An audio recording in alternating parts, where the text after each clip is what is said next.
Hello mga kawarkats, welcome to my channel.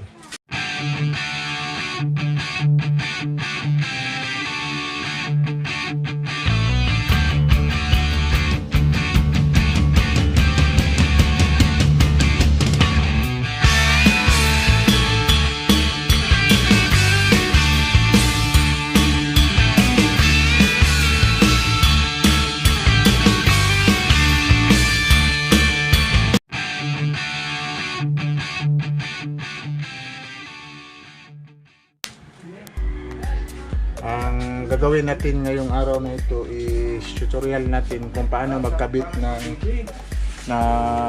blue water. Ito blue water katulad ng sa akin. Itong sa akin is nakabit ko na sa Aerox. Itong dalawang blue water. Yan.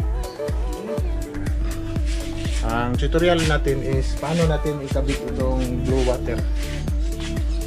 Ito. Yung wiring niya. Yan. Yung gagawin natin ngayon. Yan sa akin. Dati itong blue water ko is dito ko nilagay. Itong motor ko is Aerox, Yamaha Aerox.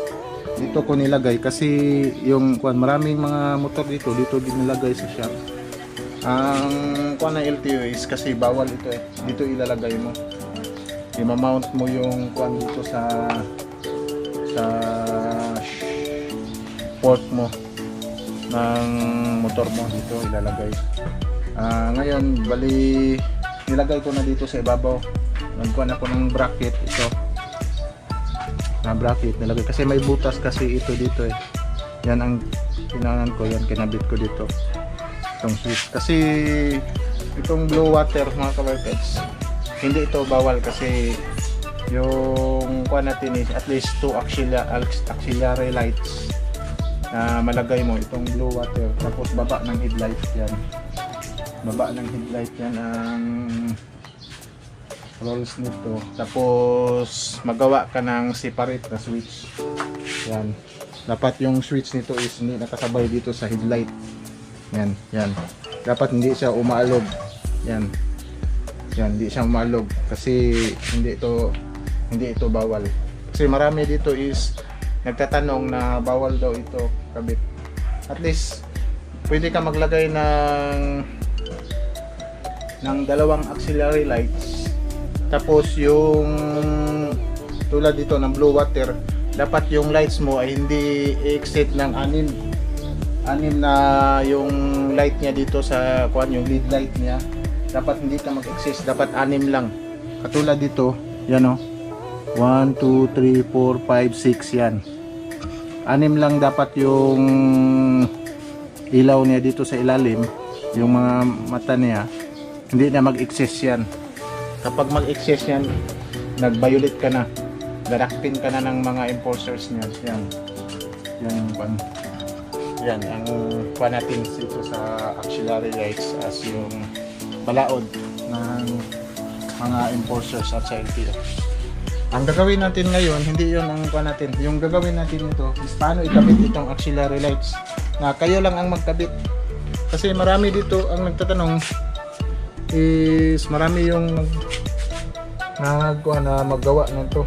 Paano ikabit itong auxiliary lights? Ang tutorial natin dito, kuha natin dito sa pagkabit nyo para kung may motor kayo, kahit anong klaseng motor, kahit hindi Aerox, ay marunong kayong magkabit. Kasi kung kuhan kayo is kuhan kayo ng mga technician sa mga motor, kasi madali lang ikabit ito. Ang unang gagawin niyo mga kawarkats, ituturo ko sa inyo kasi itong sa akin matagal ko na nagamit ito, itong klase na kuhan ito lights. Kasi itong lights na ito, yung blue water is need mo ito sa lalo na kung hilig ka ng travel, yan kailangan mo itong mga blue lights kasi yung stock niya is hindi masyadong malakas. Delikado ka sa mga butas-butas sa daan, lalo na yung daan na hindi mo kabisado no, nag-travel ka ng gabi, yan delikado yan. Maganda dapat may ganito ka na blue water kasi masyadong maliwanag, kita mo talaga yung daan kahit gabi nagtakbo ka.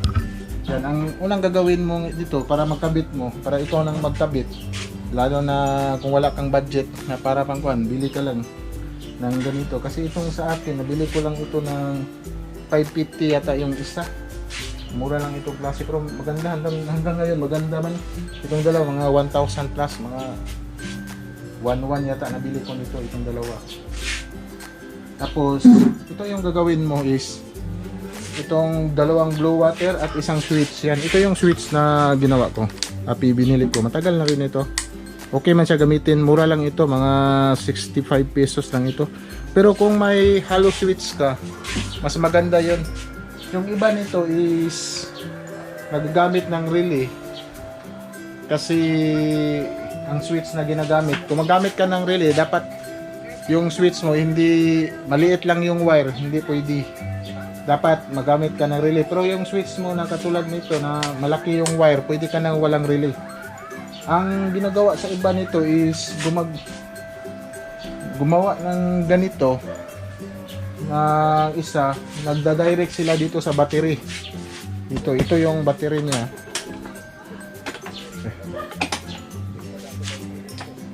Ito yung battery niya. Yan.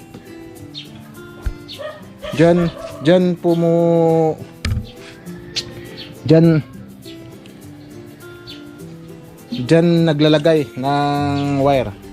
Yan, nagda-direct sila. Yung sa akin, mga kabarkads, yan, tuturuan ko kayo kung paano hindi na kayo magkuha ng relay. Yung sa akin, ang ginagamit ko is ito lang. Ito yung auxiliary ko. Yan, ito yung switch niya. Yung switch sa ignition switch, yan. Yan, ito. Yung ignition switch. Itong ignition switch is may line ito na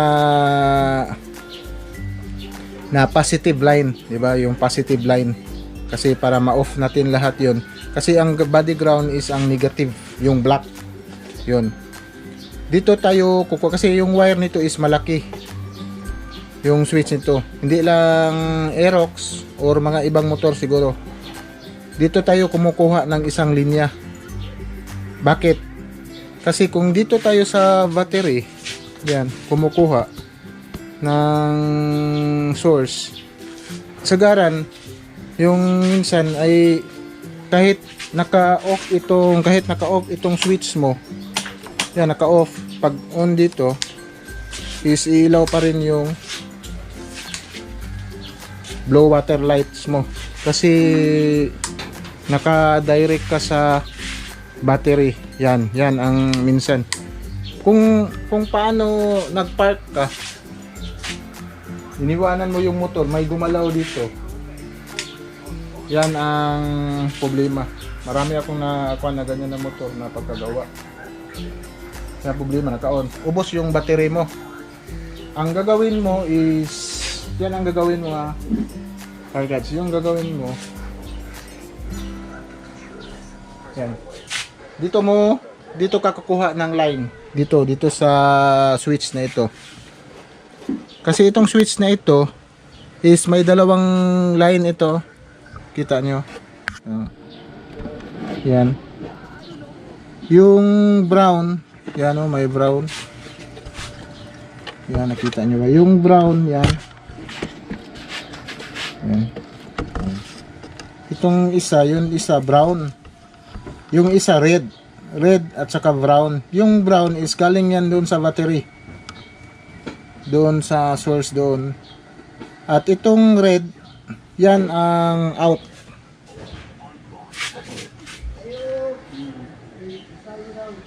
Yan yung out. Kapag naka-off ka, yung red na yun kanina is walang supply yun. Walang supply yung red na wire kung naka-off ka. Kapag i-on mo, yan. Kapag i-on mo, may supply na yan. Kapag i-on mo, may susupply na yon doon sa lahat. Yan. Yan. Susupply na yung red na wire. Diyan natin ikakabit yung sa ating blue water. Yan. Based on my experience, wala namang nangyayari sa motor. Matagal na itong gamit ko na gano'n na klaseng wiring. Kasi mas safe din yung motor mo. Kahit anong may gumagalaw dyan sa motor mo, wala talagang function ng lahat ng kuan mo dito. Mga accessories na nilagay. Yan. Ang gagawin mo mga kabarkads, yan. Ito ang gagawin mo. Yan. Bili ka ng fuse para safety ka. Baka may mag-grounded sa linya mo na yung wiring niya ng auxiliaries ay puputok yung fuse. Yan. Bili ka lang ng fuse. Mga 10 amperes yung laman. Ito yung binili ko na fuse mga kabarkads. Ito na yung wiring ko. Kasi nakabit ko na ito. Ipapakita ko na lang sa inyo kung paano ginawa ko ito. Kinabit ko dito yung isang linya sa blue water ko dito sa red. Yan. Dito ito yung switch sa ignition switch niya. Kinabit ko sa red. Yan. Mahirap siya ikabit pero tanggalin mo lang itong socket na ito. Ikabit mo diyan. Yan. Tapos ito na yung wiring ko. Ito yung fuse. Yan, oh. Madumi na kasi nagamit ko na ito eh. Tagal na. Itong fuse ko mga kabarkads, ito, ibang klaseng fuse. Ito yung may fuse na pangalan. Ito yung fuse ko na nilagay. Ito yung out niya. Sa fuse galing dito sa ignition na red na kinabit natin. Ito yung fuse niya. Na out. May fuse. Para may shortage, puputok itong fuse na ito. Yan. Yan. Ito na yun. Itong wiring na ito, ay pinadaan natin. Ito na yung wire niya. Pinadaan natin dito sa switch. Yan.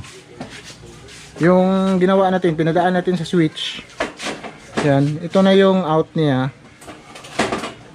Yan. Tapos, pumunta na yun. Yung isang out na ito. Yan. Ito na yung galing sa switch. Yan. Ito. Na wire na ito, pinapunta na natin dito sa blue water.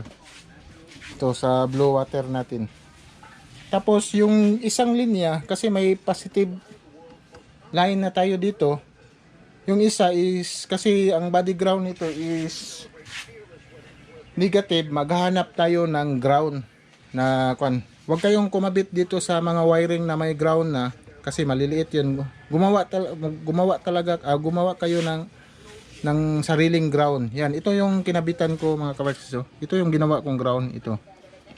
Ito yung ground ko, yan. Kinabit ko dito. Ito may screw dito.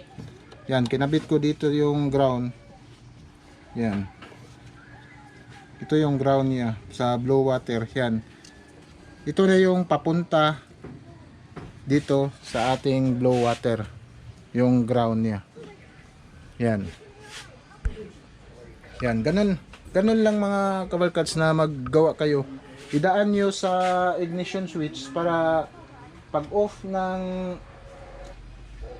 lagyan nyo yung fuse para sigurado, at para pag off ng switch nyo talagang safety, wala kahit galawin nila dito is wala talagang gumagana. Yan, sample natin ha. Yan, i-on natin. On. Yan, walang ilaw kasi naka-off yung ignition switch natin. Yan. I-on natin ignition switch. Yan. Yan, naka-on na yung ignition switch natin. I-on natin yung switch sa blue water. Yan. Oh, kita mo umiilaw na oh. Yan. Oh, umiilaw na yung dalawang blue water natin. Yan. Yan. Oh. Kitang-kita dito. Yan. Kapag i-off natin itong switch, yan o. Off natin switch, kita mo kanina. Yan. Oh. Kita natin nag-on siya. Naka-on 'yun. I-off natin itong switch, yan o. Tingnan niyo doon sa one. Yan o, namamatay. Yan o. Yan.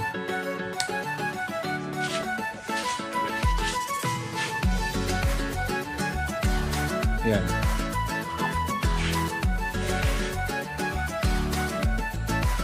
Ganun lang pagkabit ng auxiliary lights. yung wiring niya mga kabagdag. Kung bago ka pa lang sa aking channel, subscribe mo na. Pindutin mo yung bell button dyan para ma-notify ka sa mga video na ito download ko. Yan, sige. Bye-bye. God bless.